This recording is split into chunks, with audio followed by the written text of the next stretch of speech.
Vous devez savoir que Kobo Toolbox est une plateforme libre pour formulaire de terrain, accessible via le navigateur ou l'application Kobo Collect. La structure est que vous partez du projet, vous avez un questionnaire et vous avez des données. Le format, vous pouvez en avoir au format XLS Form ou encore Builder visuel. Donc, on peut concevoir le formulaire directement dans Kobo Toolbox, partie administration, et, ou encore vous pouvez travailler avec des modèles XLS Form que vous pouvez configurer même via Excel ou via d'autres outils. Voilà, donc nous allons ici voir le début. Et il y a aussi des types de questions et contraintes. Ici, dans ces programmes de parcours, euh, EcoGeodata vous donne aussi accès à certains modules ou cours sur la plateforme EGD Academia. Donc, je vais partager ici dans les conversations. Donc, dans les conversations, je vais partager, la fois passée, on avait partagé des modules sur les notions théoriques des cycles que vous pouvez retrouver encore dans les conversations. Et il y a aussi le QGIS, certificat QGIS niveau 1 qui est aussi partagé dans les conversations. Et là, nous allons partager les modules sur Kobo Toolbox que vous pouvez aussi utiliser. Donc, c'est disponible sur notre plateforme.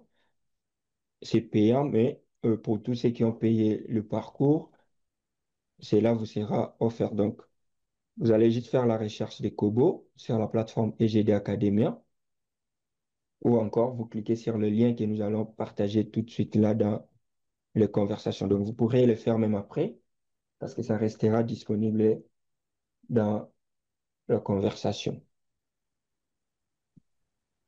Donc, vous allez vous inscrire et suivre cette forme, ce module pour avoir le certificat à la fin.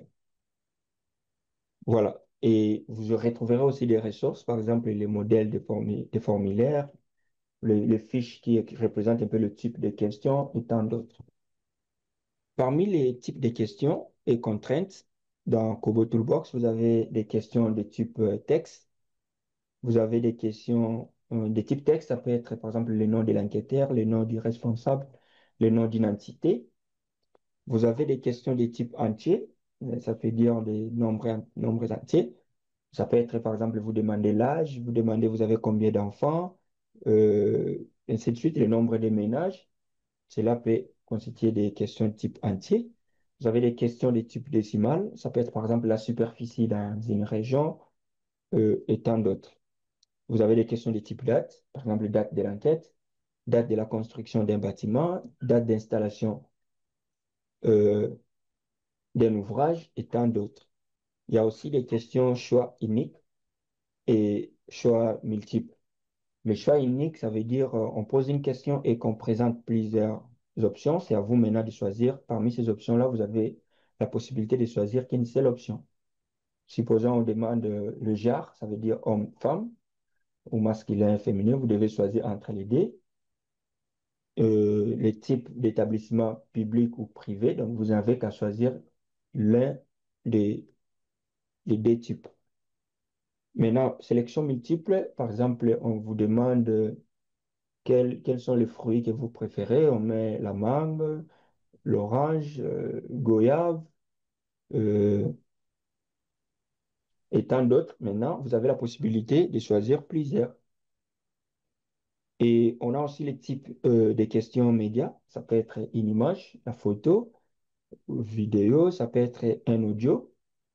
Il y a aussi des types de questions localisation, par exemple l'emplacement d'un objet, d'une entité. Il y a, pour la localisation, ça peut être sous forme d'un point, ça peut être sous forme d'une ligne, on parle de géotrace. Sous forme d'un point, on parle de géopoint. Sous forme des lignes, géotrace. Et sous forme des polygones, on parle de géochèque. Mais il y a aussi des contraintes. Ça peut dire, par exemple, vous pouvez faire en sorte qu'une question soit obligatoire. pouvez faire en sorte que cette question-là soit visible seulement si on répond par oui ou non à la question précédente. Vous pouvez appliquer certains critères, par exemple de validation et tant d'autres. Parlant de la géolocalisation et médias, il est important d'activer les GPS de votre appareil lorsque vous utilisez Kobo Toolbox ou Kobo Collect. Vérifiez la précision, que la précision soit inférieure à 5 mètres. Vous pouvez ajouter des photos ou des audios selon le consentement. On revient encore sur la notion de consentement. Et il y a certaines bonnes pratiques, entre autres, nommer le fichier, limiter la taille des images et ainsi de suite. En ce qui concerne l'atelier pratique, parce que là, on a parlé un peu de généralité, sur le plan pratique, ce que nous allons faire, c'est de parcourir ces étapes. Premièrement, créer un projet Kobo qui parle de consentement GPS. Nous allons ajouter sur ces projets-là l'ID de l'enquêteur, le code de l'enquêteur, la date de visite. Nous allons ajouter une option de consentement. Nous allons rendre les autres questions pertinentes si c'est nécessaire. Nous allons ajouter une question GPS et une photo qui seront optionnelles si c'est nécessaire. Ensuite, déployer et tester sur Enquêto ou encore Kobo Collect, comment cela apparaît. Donc, pour ça, nous allons passer de l'autre côté sur Kobo. Donc, ça veut dire, vous pouvez faire la recherche sur votre navigateur. Vous faites la recherche de Kobo euh, Toolbox. Vous écrivez Kobo Toolbox comme ça. Et vous aurez pas mal de résultats. Vous venez sur www.kobotoolbox.org, qui est le site officiel de Kobo Toolbox. Et vous vous retrouverez sur une interface pareille. Vous pouvez changer de langue si cela vous semble idéal.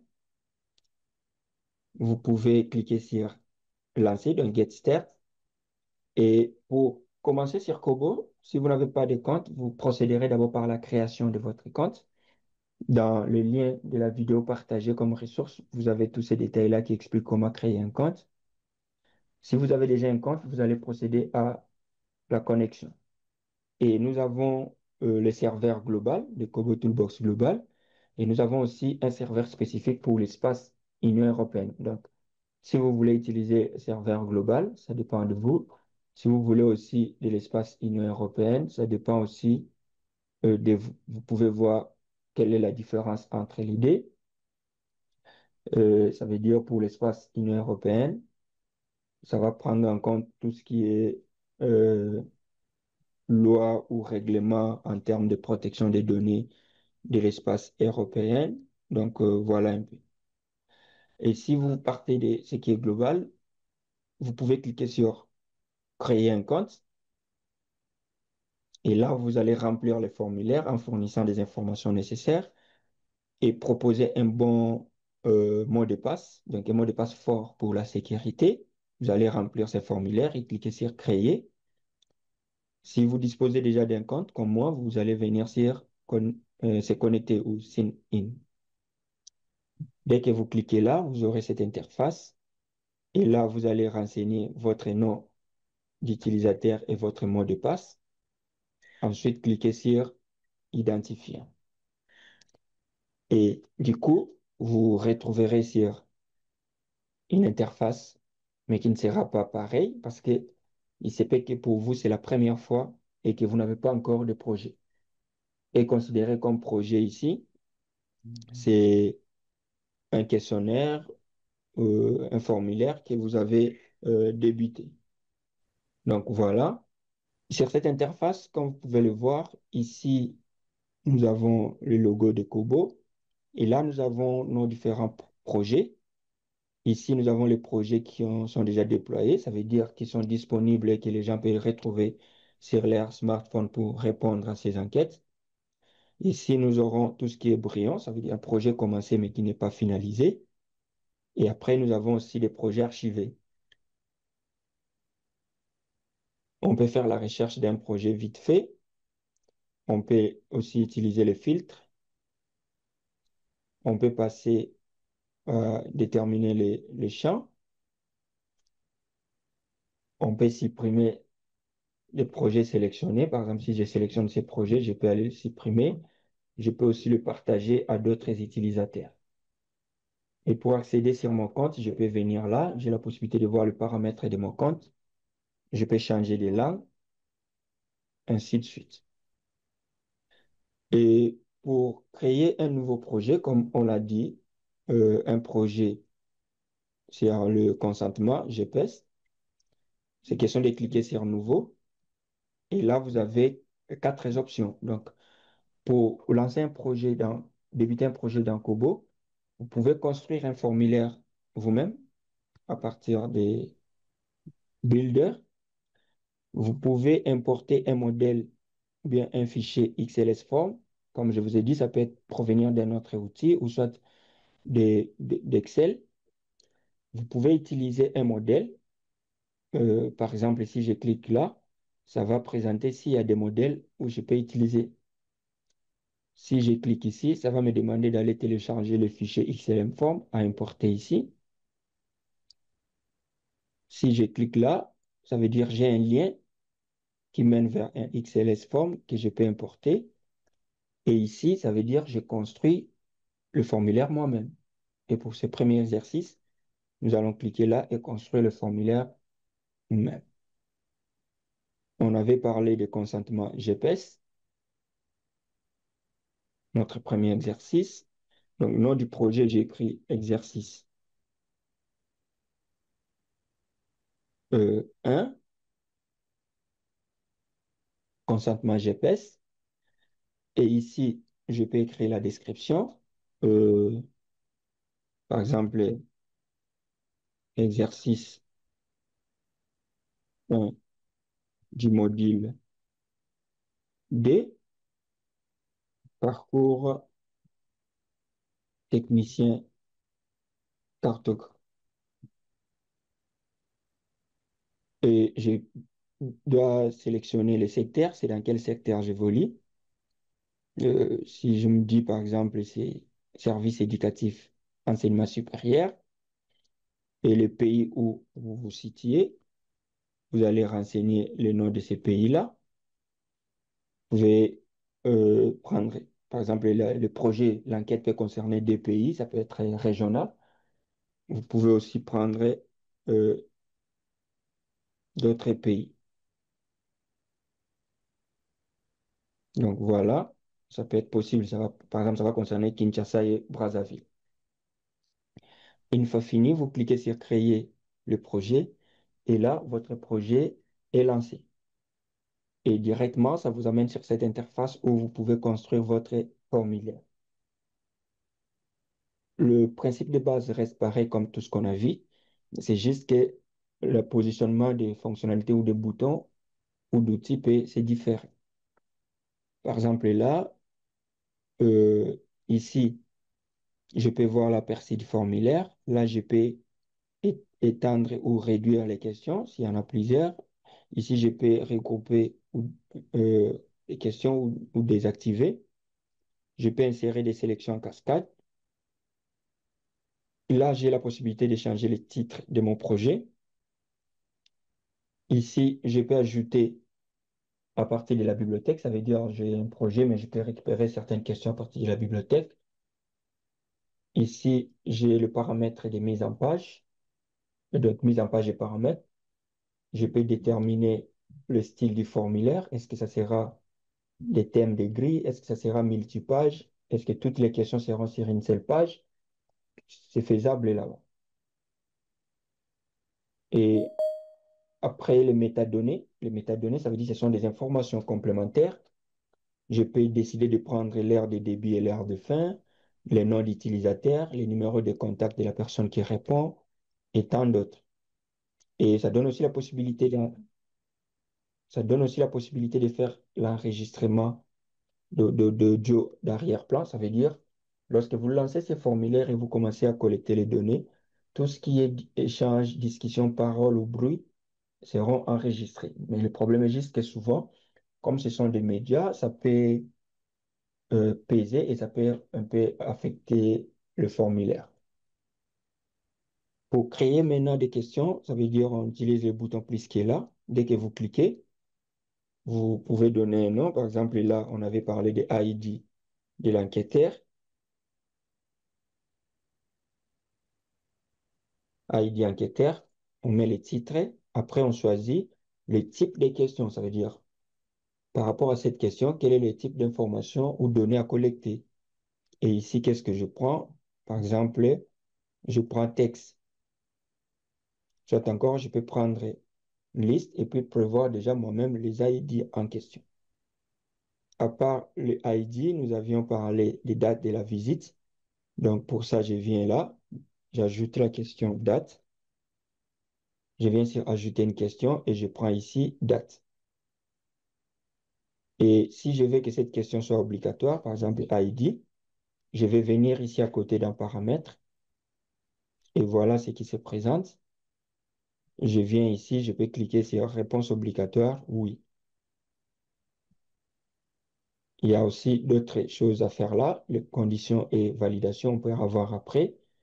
Et ici, je peux supprimer cette question, je peux dupliquer la question, tout comme je peux ajouter une question à la bibliothèque. Donc, cette question, je peux l'ajouter à la bibliothèque pour l'utiliser prochainement. Donc, voilà. Et la suite des questions, nous allons ajouter concernant le consentement. Par exemple, là, nous posons la question, seriez-vous, seriez-vous disponible pour répondre à notre sondage? Les données communiquées seront utilisées pour améliorer notre service et ainsi de suite. Et pour ça, je viens sur ajouter une question et je vais chercher, vous voyez là, consentir. Je prends cette option. Ça veut dire si la personne est d'accord de ce que j'ai écrit là, il va cocher pour approuver son consentement. Donc, à part le consentement, il y avait rendre les questions pertinentes si oui. Ajouter par exemple la question GPS. Supposons ici, on veut avoir le GPS, je peux écrire localisation et je viens sur ajouter une question et là, je prends position. Si c'est un point et si c'est un trajet, je vais prendre ligne et si c'est une zone, je vais prendre zone qui est là, ça peut être parcelle, quartier, ainsi de suite. Je prends position et je peux aussi, par exemple, prendre photo. Supposons pour la photo, il y avait une question. Ça veut dire avant de prendre la photo, on pose par exemple la photo. Par exemple, êtes-vous euh, favorable pour une photo? Et là, c'est le type de question euh, choix unique. Ça sera soit oui, soit non. Lorsque je prends choix unique, ça me présente des options. Là, j'ai par exemple oui. Ici, j'ai par exemple non. Et si j'en avais plusieurs, je peux cliquer encore là pour ajouter plusieurs. Et après cette question, maintenant, je ajoute la question photo. Je viens sur ajouter une question et je prends le type photographie. Maintenant, ici, avant qu'on puisse prendre la photo, il faut que la personne réponde par oui. Raison pour laquelle ici, on va appliquer une condition. La question photo n'apparaîtra que si à la question êtes-vous favorable pour une photo, le répondant a dit oui. Donc pour ça, nous allons venir dans paramètres et là, nous allons venir sur branchement conditionnel. Nous avons la possibilité de saisir manuellement, tout comme nous pouvons ajouter une condition. Comme ça, la condition, en cliquant sur choisir une question depuis la liste, nous allons prendre la question êtes-vous favorable pour une photo? Et là, ça doit être égal à la réponse oui. Donc voilà un peu ici la notion de logique revient. Donc si à la question, êtes-vous favorable pour une photo, le répondant a affirmé par oui, c'est à ce moment-là que la question photo pourra apparaître. Donc voilà d'abord. Et aussi, par exemple, vous pouvez aussi faire en sorte qu'avant de poser cette question, ça puisse répondre à une autre condition et tant d'autres. Et supposons, on a besoin aussi, par exemple, de l'âge. Ici, je demande par exemple l'âge. Et pour l'âge, je prends chiffre. Et l'âge, vous pouvez aussi organiser, euh, donc, vous pouvez aussi organiser les questions. Par exemple, enlever âge qui est là à la fin pour l'amener un peu en haut. Par exemple, après consentement. Et supposons on veut appliquer une condition pour dire que cette enquête concerne que les personnes de plus de 18 ans, par exemple les adultes. Et de 18 ans, par exemple, à 99 ans, ça veut dire inférieur à 100 ans. Et pour ça, on va venir dans paramètre de la question âge et on vient sur critères de validation. Et là, on applique les critères. Aujourd'hui, on se limite qu'à ajouter une condition avec la fonctionnalité qui est là. Mais il y a aussi des scripts ou codes XLM form qu'on peut utiliser.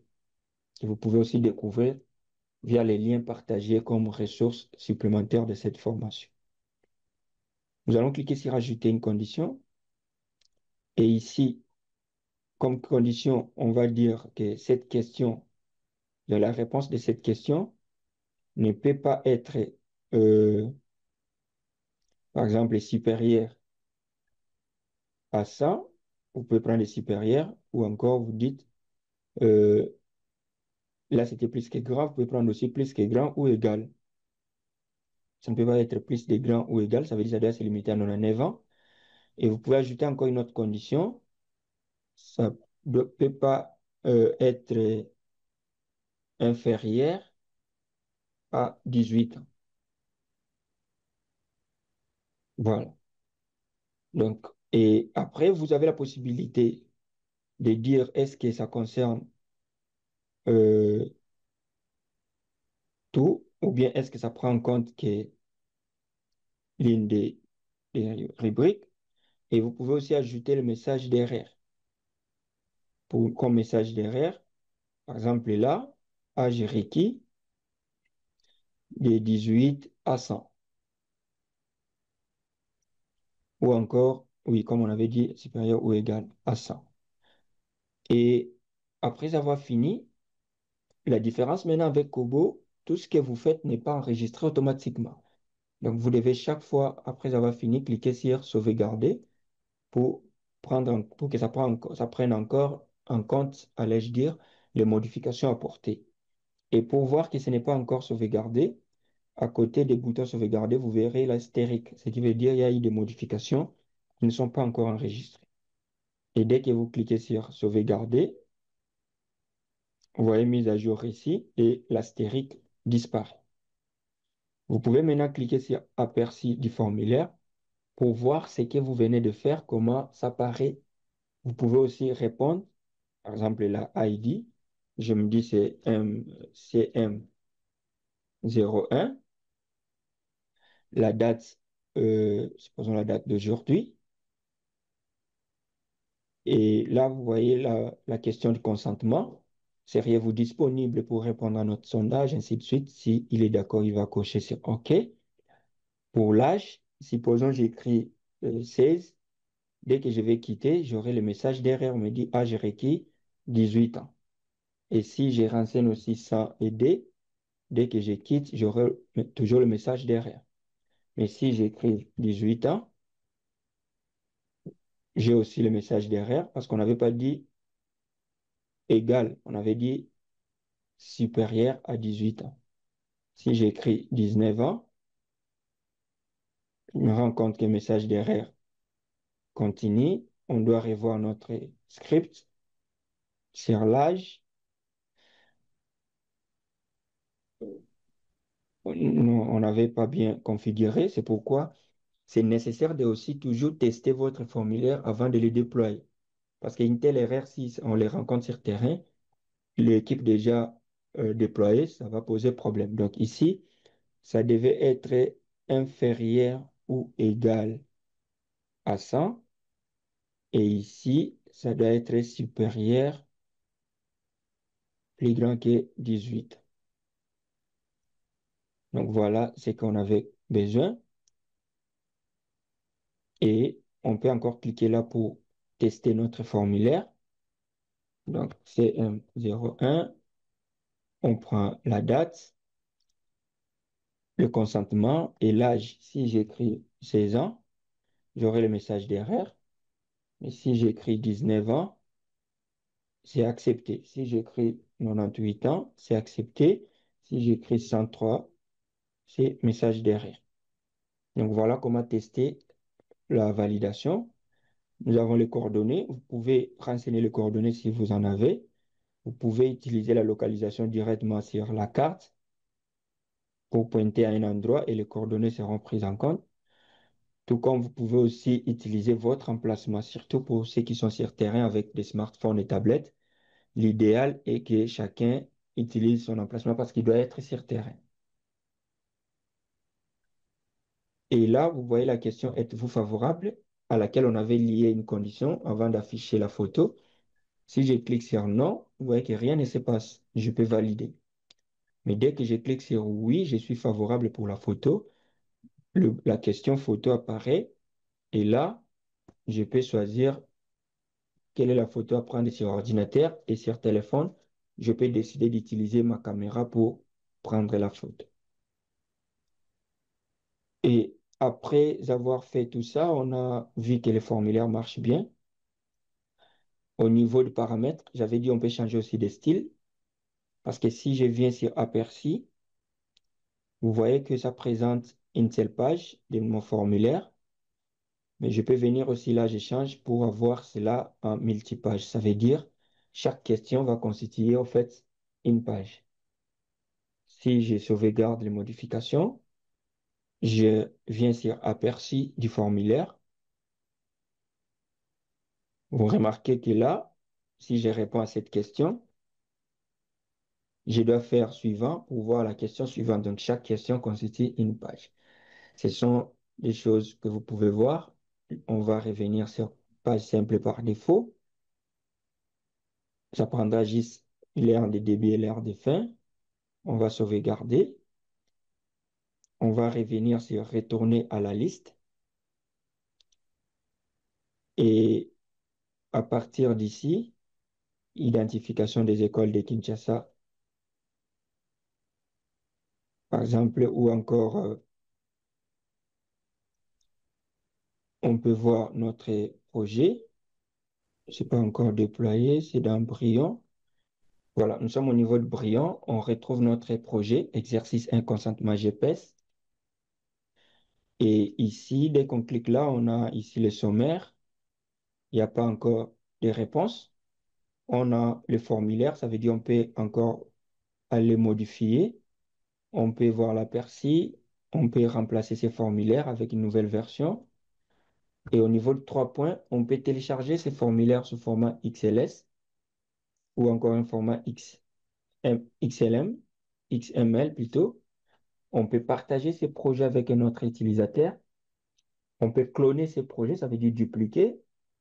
On peut créer un modèle à partir de ces projets. On peut gérer les traductions de ces projets. On peut en avoir en plusieurs langues. Ici, on retrouvera les données collectées dans ce projet. Et là, le paramètre. On peut supprimer le projet. On peut changer le titre. On peut, là, c'est dans généralité. Dans médias, on peut ajouter des fichiers, par exemple, l'image en en-tête, un lien, ainsi de suite. On peut partager le projet avec d'autres utilisateurs ou collaborateurs. On peut connecter des projets, voir l'activité, qui a fait quoi sur ces projets. Donc, si on revient sur formulaire, jusque-là, notre projet n'est pas déployé. Déployer, ça veut dire faire en sorte que ceux qui sont sur terrain avec smartphone via Kobo Collect puissent retrouver les formulaires dans notre serveur ou encore partager les liens via, par exemple, des réseaux sociaux, des groupes pour que les gens répondent à l'enquête. Pour déployer, c'est question de cliquer ici sur déployer et du coup, le formulaire est maintenant déployé. Et si je viens ici, je peux copier ces liens et partager ça avec vous et chacun de vous peut répondre. Donc, je prends les liens, je les mets dans les conversations. Dès que vous cliquez sur ces liens-là, ça ne demande pas que vous puissiez avoir un compte Kobo. Ça va juste ouvrir dans le navigateur et vous pouvez répondre à cette enquête. Comment ça se passe? Par exemple, si j'ouvre une nouvelle interface et que je colle les liens, je valide, ça va ouvrir mon formulaire via le navigateur et je peux répondre. Par exemple, CM01, la date, c'est le 31 octobre, je suis consent, je consens à cela, l'âge, euh, 28 ans, localisation, je prends une région, par exemple comme ça, euh, favorable pour la photo, je dis par exemple oui et je vais choisir ça dans l'ordinateur. Par exemple, ça c'est une photo de formation chez EcoGeoData et je peux soumettre, ça veut dire envoyer mon formulaire pour que celui qui est dans le serveur le reçoive. Et si je reviens maintenant ici et que je vais sur données, j'actualise, on voit que c'est pas encore arrivé. On peut prendre encore d'autres réponses, par exemple les CM, et vous pouvez aussi tenter de répondre à ce que j'ai partagé dans les chats. Cette fois-ci, je ne mets pas la photo et je vais sur soumettre. OK, ça nécessite que vous soyez identifié, vous devez vous identifier avant de soumettre. Euh, si je vais sur s'identifier maintenant, et ça dépend. Si vous n'avez pas, ça dépend des liens exportés. Si je ne veux pas que les gens s'identifient, je vais revenir sur mon projet. Vous voyez que c'est vraiment très important de toujours tester le projet avant de le déployer. Par exemple, là, vous voyez, à ce niveau, je dois cocher là-bas pour dire, pour faire en sorte que je vais autoriser que les gens puissent soumettre sans nom d'utilisateur et mot de passe. Comme ce n'était pas coché, c'est pourquoi ça existe cela. Et maintenant, si je copie ces liens ou bien je redéploie pour prendre en compte les modifications, et maintenant je copie les liens, cette fois-ci, je peux répondre à ces formulaires sans toutefois euh, s'identifier. Donc ici, je vais faire CM01, je prends la date, je valide là, je mets l'âge, la localisation, photo oui, voilà, et je vais soumettre. Et voilà, ça a été soumis avec succès. Et si je reviens maintenant dans le projet, ça veut dire la personne qui est au bureau, l'administrateur, il va juste aller sur données.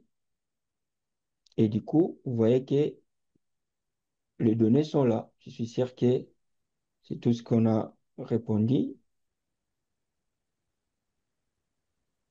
Comme vous pouvez voir, les données sont là. Et ici, vous en avez sous forme tableau.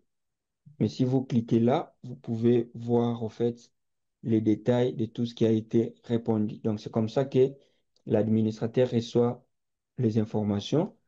Vous pouvez en avoir sous forme de tableaux, des rapports, allais-je dire, ou certains graphiques préparés par défaut des Kobo.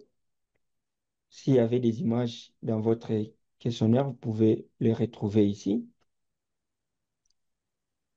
Voilà. Le téléchargement, ça veut dire que vous pouvez aussi exporter les données pour aller continuer dans Excel, pour l'amener dans QGIS ou d'autres logiciels. Vous pouvez aussi visualiser sur le plan cartographique ce qui était sur terrain, là où ils ont travaillé, comme vous pouvez voir là. Donc, si je prends aussi les liens et que je vous le partage via la conversation, chacun de vous peut aussi répondre. Donc, voilà l'essentiel pour aujourd'hui et nous découvrirons encore comment on peut aller loin avec Kobo via le module mis à votre disposition dont le lien est partagé dans le conversation. Et comme information à retenir, il est important de respecter le consentement et protéger la vie privée. Vous devez toujours tester le formulaire avant déploiement. Vous avez remarqué combien de fois il faut tester de petites choses. Sinon, vous aurez déjà des équipes sur terrain et puis vous allez attendre des données qui ne viendront pas parce qu'il y a eu certaines mauvaises configurations. Toujours contrôler qualité et documenter, c'est très important. Et voilà, vous avez là 3 questions comme quiz à répondre pour tester un peu si vous avez bien compris tout ce qui a été dit. Qu'est-ce que signifie pour vous le consentement éclairé? Citer des bonnes pratiques d'anonymisation. Quelles étapes du cycle garantissent la qualité? Donc, essayez un peu de donner des réponses à ces 3 préoccupations. Et si ça vous complique, revoyez encore le module, la vidéo ou le support PDF. Voilà. À la prochaine séance ou encore au prochain module, nous allons parler des Kobo Toolbox, par exemple, et certaines notions avancées, mais aussi le GPS et nous parlerons aussi des Google F Pro, Excel pour l'analyse des données avancées et aussi le logiciel QGIS niveau intermédiaire pour la cartographie.